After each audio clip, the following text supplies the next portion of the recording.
Nagsagawa naman ng kauna-unahang Maritime Domain Awareness Flight ang Philippine Coast Guard sa Benham Rise. Pero dahil dadalawa lang po ang kanilang eroplano, makatutulong daw ang pagdaragdag ng mga eroplano kung paigtingin ang pagpapatrolya sa naturang teritoryo. Balitang hatid ni Chino Gaston, exclusive.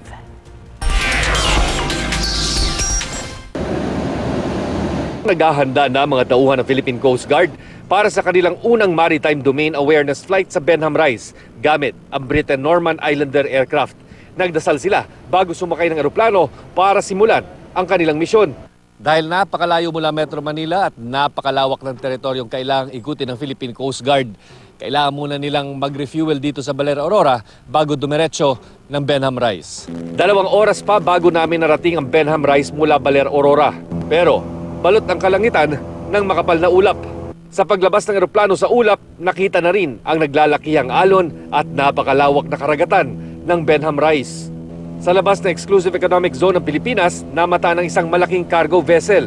Nilitratuhan ito ng Coast Guard para alamin kung saan ito galing na bansa. Kung mapapadalas ang pagpapatrolya ng Coast Guard sa Benham Rise at maging sa ibang teritoryo ng bansa, malaking tulong daw kung madaragdagan ang mga eroplano ng Coast Guard. 2 lang kasi ang Islander aircraft ng Coast Guard na gawa pa noong 1973. Chino Gaston, GMA News.